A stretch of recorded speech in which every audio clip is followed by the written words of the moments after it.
చైత్రని ఖచ్చితంగా నీకిచ్చి పెళ్లి చేద్దామని ఆ క్షణమే స్ట్రాంగ్ గా డిసైడ్ అయ్యాను కూడా. ఎందుకు?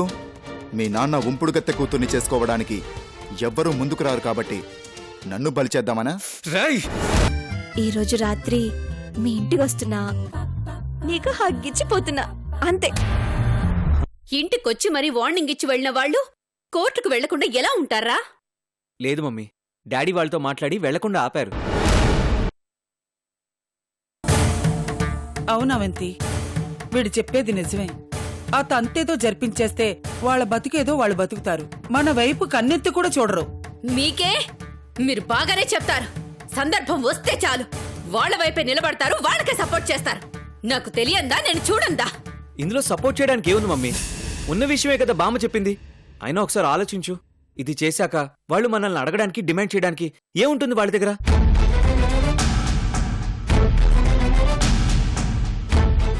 వాళ్ళ గొడవ వదిలిపోతుంది మమ్మీ. మనకి ఈ తలనొప్పులు, టెన్షన్స్ ఏమీ ఉండవు. దీని తర్వాత వాళ్ళకి మనకి ఎలాంటి సంబంధం ఉండదు.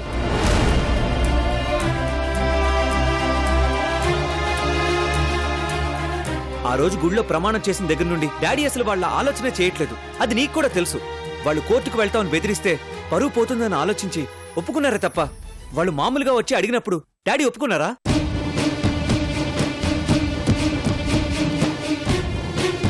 వాళ్ళ గురించి ఆలోచించేవాడు, పట్టించుకునేవాడైతే వాళ్ళు అడగగానే ఒప్పేసుకోవాలి కదా. దీన్ని బట్టైనా నీకు అర్థం కావట్లేదా డాడీ ఎవరికి ప్రాధాన్యత ఇస్తున్నారో?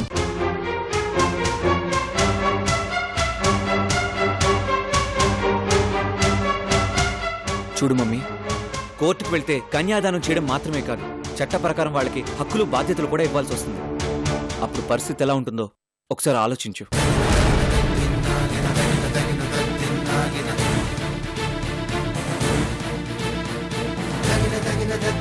అందుకే పరిస్థితులు అంత దూరం రాకుండా ఇక్కడే పరిష్కరించుకుందాం.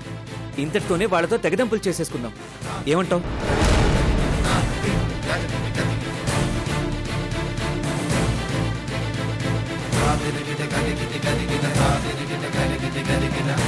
ఇంకేం ఆలోచించకు మమ్మీ. ఇదొక్కటి చేసేస్తే డాడీకి వాళ్ళకి ఎలాంటి సంబంధం ఉండదు. ఇప్పటికే వాళ్ళని డాడీ కొంతవరకు మర్చిపోయారు.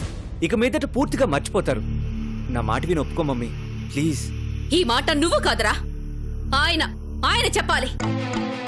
ఆ తర్వాత వాళ్ళ ఊసే ఎత్తనని, వాళ్ళతో మాట్లాడను అని, అసలు వాళ్ళ వైపు కన్నెత్తి చూడనని ఆయన నాకు మాట ఇవ్వాలి. మామూలుగా కాదు, ప్రమాణం చేసి చెప్పాలి.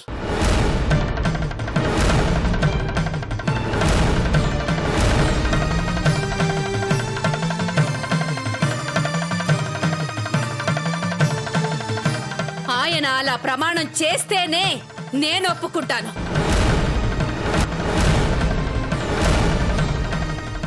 మీ అమ్మ మెడలో తాళి కడతాను. నువ్వు నా రక్తం పంచుకొని పుట్టిన బిడ్డవని అందరికీ చెప్తాను.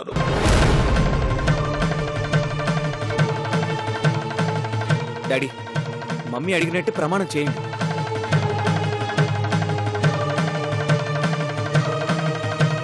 చేయండి డాడీ.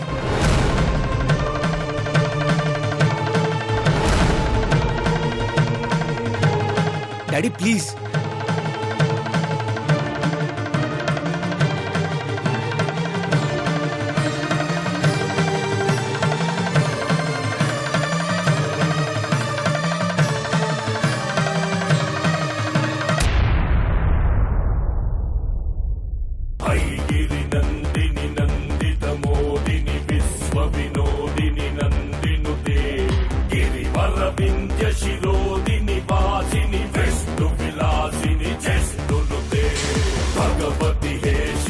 నువ్వు కోరుకున్నట్టే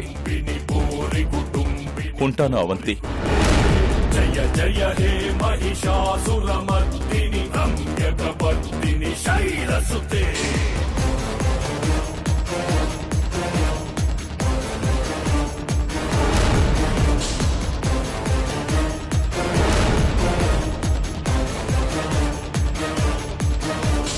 ఐ జగదంబ కదంబ పన ప్రియ వాస విలాసిని వాసరతే. శిఖిరి శిరోమణి తుంగ హిమాలయ శృంగ నిజాలయ మధ్యగతే. మధు మధురే మధుకే తప పంచని కై తప పంచ. రిషి, ఆ పిల్లకి ఏదో ఒక దిక్కుమాల సంబంధం చూసి త్వరగా పెళ్లి చేసేయండి. నువ్వు విన్నది నిజమేరా? ఎందుకంటున్నానంటే మనం ఒప్పుకున్నామని చెప్పగానే రాకపోకలు చెయ్యాలని, కబుర్లు ముచ్చట్లు పెట్టాలని చూస్తారు. వాళ్ళకంత అవకాశం ఇవ్వకుండా ఆ దరిద్రాన్ని ఎంత త్వరగా వదిలించుకుంటే అంత మంచిదని చెప్తున్నాను. ఆ?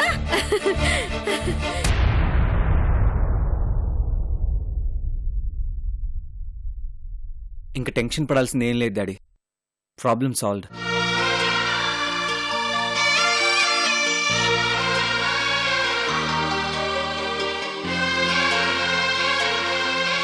విరించి అవంతి మనసు మారకముందే ఈ కార్యక్రమం ఏదో త్వరగా కానివ్వరా. కేవలం కాళ్ళు కడిగి కన్యాదానం చేస్తానంటేనే ఇంత గొడవ చేసి ప్రమాణం చేయించుకుంది. అలాంటిది సౌతామిని మెడలో తాళి కడతానని చెప్పిన విషయం దాచాను. అది తెలిస్తే జరిగే పరిస్థితి ఏంటో అర్థం కావట్లేదు.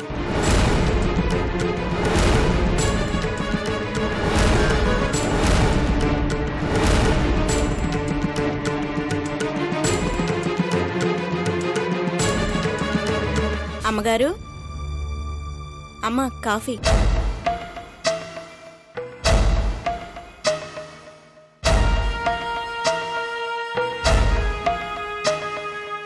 ఏంటి, ఏదైనా మాట్లాడాలా?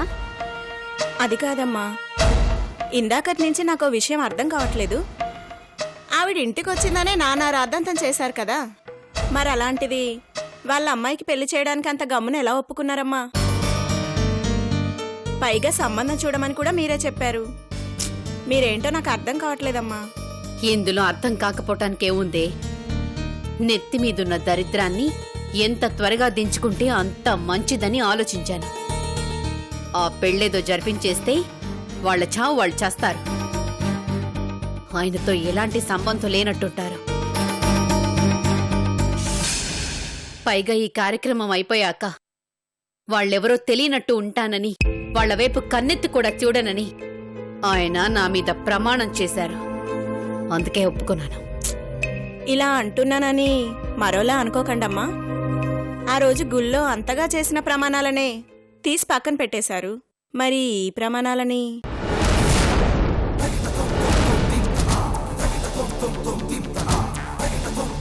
ఏదో ఉండబట్టలేక అడిగానమ్మా. తప్పైతే క్షమించండమ్మా.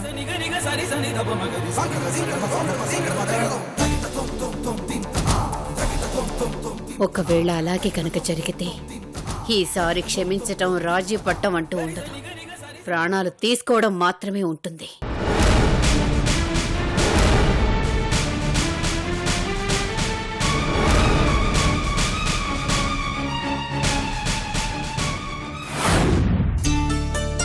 కోర్టుకు వెళ్తే ఏమవుతుందో, ఎలాంటి పరిస్థితుల్ని ఎదుర్కోవాల్సి వస్తుందోనని చాలా భయపడ్డాను. అమ్మయ్యా, దేవుడి దయ వల్ల అలాంటి పరిస్థితి ఏమీ రాలేదు.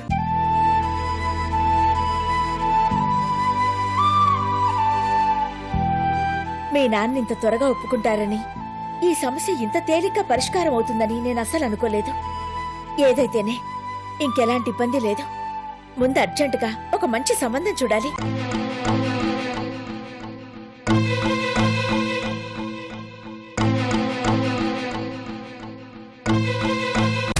చైత్ర, టిఫిన్ చేయకుండా ఏంటి ఆలోచిస్తున్నా? ఏం లేదమ్మా.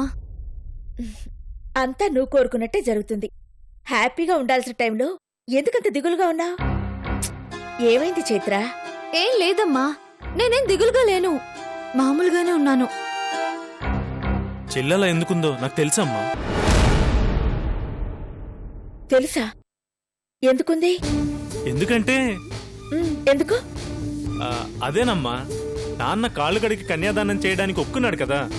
దానివల్ల వాళ్ళేమన్నా గొడవ చేస్తారేమో, మళ్ళీ ఏమైనా ప్రాబ్లమ్స్ వస్తాయేమోనని చెల్లెలు భయపడుతుంది. అంతేగా చెల్లి? అవునవును. ఎలాంటి ప్రాబ్లం ఉండదురా. నువ్వు ఇష్టపడినట్టే, నువ్వు జీవితాంతం సంతోషంగా ఉండేలాగే నీ పెళ్లి జరుగుతుంది. అలా చేసే బాధ్యత నాది. నీ ఆనందం కోసం ఈ అన్నయ్య ఉన్నాడురా. నీకేం ప్రాబ్లం రానివ్వడు. ధైర్యంగా ఉండు. అవునమ్మా, ఏ ప్రాబ్లం ఉండదు. అంతా సాఫీగానే జరిగిపోతుంది. భయపడాల్సిన అవసరం అస్సలు లేదు. నువ్వు ధైర్యంగా ఉండు. ఇంకేమీ ఆలోచించుకో ఉం? సరేనా ముందు టిఫిన్ చెయ్యి.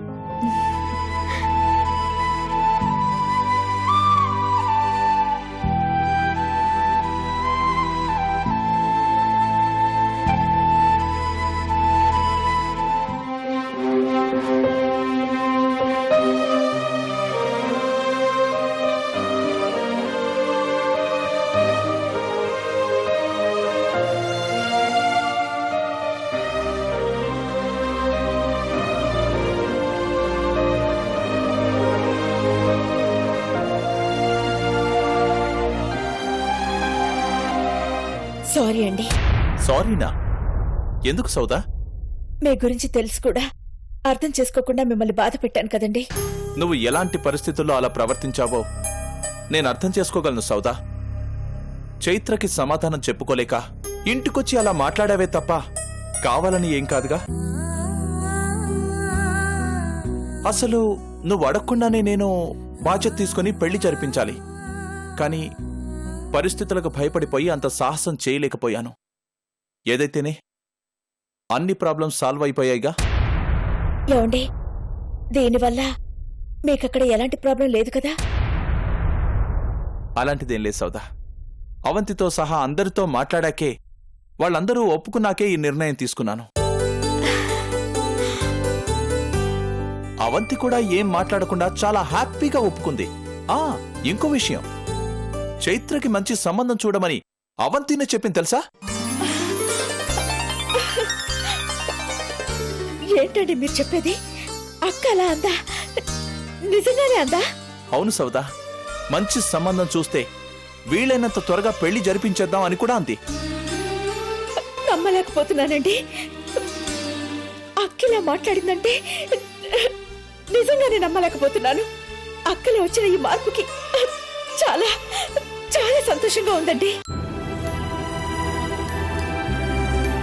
ఎలాంటి ఆటంకం లేకుండా ఇంతే సంతోషంగా అందరూ దగ్గరుండి దాని పెళ్లి జరిపించి ఆశీర్వదించి అత్తారింటికి పంపిస్తే చాలండి. అది జీవితాంతం సంతోషంగా ఉంటుంది. అది అక్కడ సంతోషంగా ఉంటే చాలండి. దాన్ని చూస్తూ ఆనందంగా బతికేస్తాను. అంతకు మించి నాకు ఇంకేం అక్కర్లేదు. నువ్వు కోరుకున్నట్టే చైత్ర ఆశపడ్డట్టే జరుగుతోంది సౌదా. ఎలాంటి ఆటంకాలు లేకుండా చైత్ర పెళ్లి జరుగుతుంది. తను అత్తారింట్లో సంతోషంగా ఉంటుంది. ఈ విషయం గురించి నువ్వు అస్సలు ఆలోచించాల్సిన అవసరం లేదు, సరేనా? అలాగేనండి. సరే, ఈలోగా ఏదైనా మంచి సంబంధాలుంటే చూడు, నేను కూడా చూస్తాను. ఓకేనా? సరేనండి. ఓకే సౌదా, ఉంటాను. అలాగే ఉంటానండి.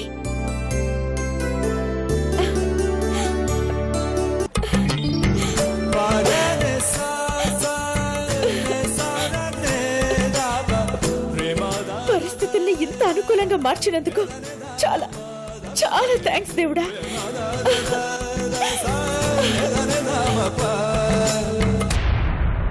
అంతా సవ్యంగా జరుగుతుందని సౌదామిని కన్యాదానం చేయటం మాత్రమే అని అవంతి అనుకుంటున్నారు. కాని సౌదామిని మెడలో తాళి కట్టే పరిస్థితి వచ్చినప్పుడు పరిస్థితులు ఎలా ఉంటాయో తలుచుకుంటేనే భయం వేస్తుంది.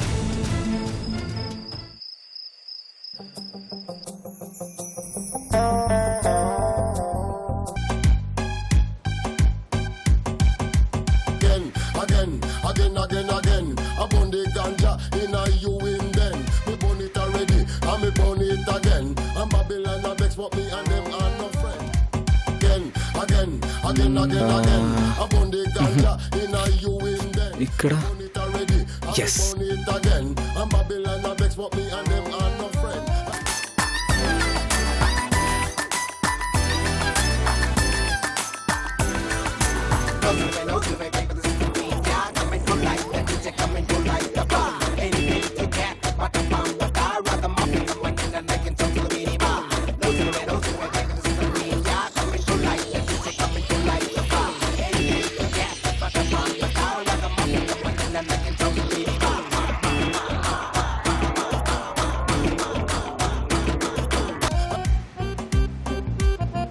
బొట్టు బొమ్మ, నువ్వు ప్రేమ మీద ఒట్టు పెట్టావు కాబట్టి ఖచ్చితంగా వస్తావు.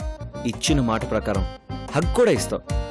అయితే తెలివిగా ఏదో ఒక మెలికి పెట్టి నిన్ను చూసే ఛాన్స్ లేకుండా చేస్తాం. కానీ ఈసారి నీకు నేను ఆ ఛాన్స్ ఇవ్వట్లేదు. 6 100 100 150 అయినా సరే నువ్వెలా ఉంటావో ఈ రోజు నేను చూడబోతున్నాను. అందుకే ఈ సీక్రెట్ కెమెరా అరేంజ్మెంట్స్. బుట్టబొమ్మ, నువ్వు చాలా తెలివైందాను అని అనుకుంటావు, కానీ ఎంత సింపుల్ గా దొరికిపోబోతున్నావు చూడు. రిషి గారు, ఏదో కోహినూర్ వజ్రం దొరికినంత హ్యాపీగా ఉన్నారు. ఏంటి విషయం? నీకు బ్రెయినే లేదనుకున్నాను, కానీ కామన్ సెన్స్ కూడా లేదా? ఇలా ఎప్పుడు పడితే అప్పుడు వచ్చి డిస్టర్బ్ చేస్తావేంటి? బుద్ధి లేదా? ఆ హలో, ఆపుతారా ఏంటి? ఓ తెగ తిట్టేస్తున్నారు. మీ దగ్గరికి రావడం తప్ప నాకేం పనిలేదనుకుంటున్నారా ఏంటి? నేనేం కబుర్లు చెప్పడానికో కాలక్షేపం చేయడానికో రాలే. మీ బుట్టుబొమ్మ ఫోన్ చేస్తే చెప్పడానికి వచ్చాను. బుట్టబొమ్మ ఫోన్ చేసిందా? కొంపతీసి రాకుండా ఏదైనా ట్విస్ట్ ఇస్తుందా ఏంటి? నాకు ఇవి అవసరమా? ఈ ఎదో పెత్తనాలు ఒప్పుకోవటం ఎందుకు? చండలంగా తిట్టులు తినటం ఎందుకు? ఛా! మేఘమాల, ఆగాగా. ఏంటి, బుట్టబొమ్మ ఫోన్ చేసిందా? ఏంటట? రావట్లేదట తను? రావటం ఏంటి అంటే తను వస్తానందా ఏంటి? ఓహో, అయితే తెంగర్ది దాంతో మాట్లాడింది ఈ మ్యాటర్ గురించి కాదనమాట. అంటే రావడం అంటే ఇప్పుడు కాదు రేపు కలుద్దామంది అదనమాట. సర్లే గాని ఇంతకీ ఏం చెప్పింది తను? తనకి తెలిసిన మ్యారేజ్ బ్యూరో ఉందంట. చైత్రకి సంబంధం చూడటం కోసం రేపు అతన్ని ఇక్కడికి పంపిస్తానని చెప్పింది. ఒక మంచి సంబంధం చూసి ఫైనల్ చేయమని చెప్పింది. ఎప్పుడు వస్తాడు అతను? రేపు. మరి విషయం రేపు పొద్దున వచ్చి చెప్పొచ్చు కదా, ఏదో కంప్లైంట్ పోయినట్టు. ఇప్పుడు వచ్చి చెప్పాలా? ఇలా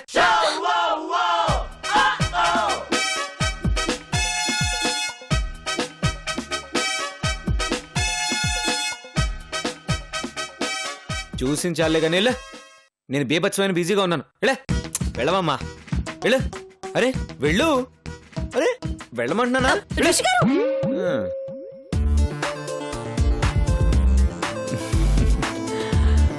నా బుట్టబొమ్మ రాబోతుంది, నేను చూడబోతున్నాను. అందరిలోనూ ఉంది something. అర్థం కాని ఏదో feeling. దాగున్నా, no, nothing అంటున్నా. ఆకాశి, ఆకాశి. మమ్మీ క్యాచ్, రాజ్యం క్యాచ్. అయ్యో రిషి, ఏంట్రా ఇది? Mummy knife. ఏమైంది నాన్న? ఎందుకంత హ్యాపీగా ఉన్నావు? విషయం ఏమిటో చెప్తే మేం కూడా ఆనందపడతాం కదా నాన్న. నథింగ్ బామ్మా. ఇదిగో బామ్మా క్యాచ్. ఆ? బాబు అదే చెట్టు నాకు ముక్క. క్యాచ్. మహాప్రసాదం. ఏమైందిరా? ఎందుకంత హ్యాపీగా ఏం ఉన్నావు? లేదు, ఏంటి చెప్పు నాన్న. ఏమైంది బాబు? ఏం లేదు బామ్మా. చెప్పండి బాబు, చెప్పండి ప్లీజ్ బాబు, బాబు. చెప్పండి. చెప్పు బాబు, నాన్న. ఏం లేదంటున్నాను బాబు, కదా. రిషి నాన్న, చెప్పు రిషి, చెప్పండి బాబు. చెప్పరా నాన్న, చెప్పు. చెప్పురా. ఏమైంది సారు? ఏంటా హుషారు?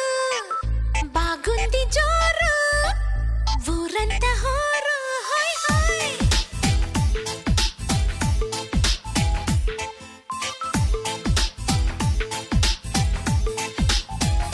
హే, ఏమైంది సారు? ఏంటా హుషారు? బాగుంది జోరు, ఊరంతా హోరు. ఆనందమొస్తే ఇంతే కాదా అందరూ ఆరాలు తీసే వింతే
ఇంత దూరం వచ్చాక ఇంకా ఎందుకు మా భయం?